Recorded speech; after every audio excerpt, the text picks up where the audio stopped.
সবাইকে জানাই বাসি শুভ নববর্ষের শুভেচ্ছা। কেন বাসি বললাম জানেন?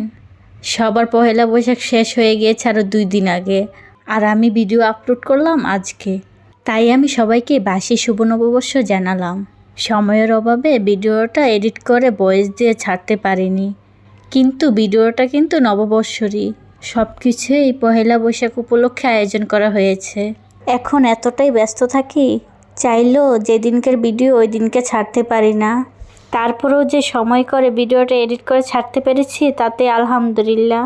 এরকম কত ভিডিও যে আমার গ্যালারিতে পড়ে রয়েছে, সময়ের কারণে ভিডিও এডিট করতে পারছি না আর আপলোডও দিতে পারছি না।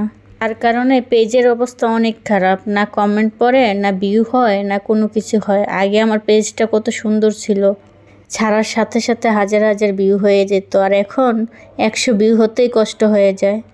যাক, কিছু করার নেই। মন খারাপ হয় মাঝে মধ্যে, মন খারাপ হলেও কিছু করার নেই। আশা করি একদিন সব ঠিক হয়ে যাবে আর আমার ব্যস্ততাও কমে যাবে। তখন মনে হয় আমি সময় মতো ভিডিও আপলোড করতে পারবো, আবার আগের মতো আমার পেজটা হয়ে যাবে। যাই হোক, অনেক কথাই বলে ফেললাম, কিন্তু ভিডিও সম্পর্কে তো কোনো কথাই বলা হয়নি। এই ভিডিওটা হচ্ছে পহেলা বৈশাখে। সকালবেলা উঠেই আমি ভর্তার আয়োজন শুরু করে দিয়েছি। প্রথমে আমি মাছটাকে ফ্রিজ থেকে বের করে রেখে দিয়েছি। তারপরে আমি পেঁয়াজ রসুন কেটে ছিলে রেখে দিয়েছি। আজকে তো অনেক রকমের ভর্তা বানানো হবে, আর ভর্তার ভিতরে কিন্তু পেঁয়াজ রসুন এগুলো একটু বেশি লাগে। তাই এগুলো কেটে রেডি করে রাখলে কিন্তু সব কিছুই তাড়াতাড়ি হয়ে যাবে, যেমন ভর্তা বানাতে তার সময় লাগবে না। প্রথমে কিন্তু আমি আলু ভর্তাটা বানিয়ে নিয়েছি, এখন আমি বালাচাও ভর্তাটা বানাবো। তারপরে আমি ভেন্ডি ভর্তাটা বানাবো। প্রথমে আমি আজকে হাত দিয়ে মাখিয়ে ভর্তাগুলো আগে বানিয়ে নিয়েছি, তারপরে আবার পাটা বাটা ভর্তাগুলো বানাতে হবে। আমি আজকে 7 রকমের ভর্তা বানাবো, আর ভর্তা বানাতে কিন্তু অনেক সময় লাগে। তাই আমি সকাল সকালে ঘুম থেকে উঠে পড়েছিলাম।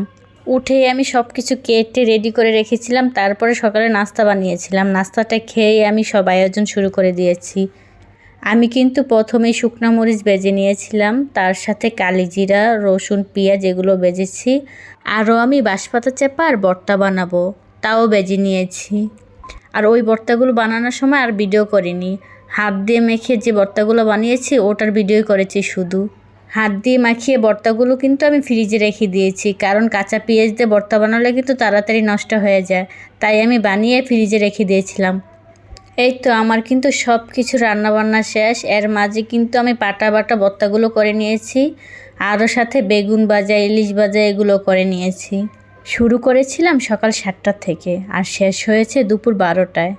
তারপর আলহামদুলিল্লাহ, আমি যে সব রান্নাবান্না আজকে 12টার ভিতরে শেষ করতে পেরেছি তার কারণ দুপুরে খাওয়া দাওয়া শেষ করে একটু বাইরে যাওয়ার প্ল্যান আছে। তাই শুধু কি ঘরে বসে পান্তা ইলিশ খেলে হবে? বাহিরের মেলায়ও তো ঘুরতে যেতে হবে। বৈশাখ মানেই তো মেলায় ঘোরাঘুরি।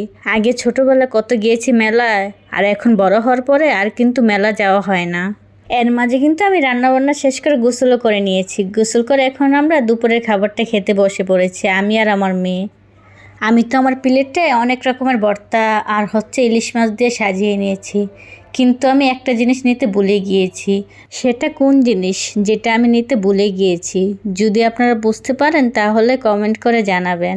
বৈশাখের দিন কিন্তু অনেক বেশি গরম ছিল, আর এই গরমের ভিতরে পান্তা ভাত খেতে কিন্তু অনেক বেশি ভালো লাগে।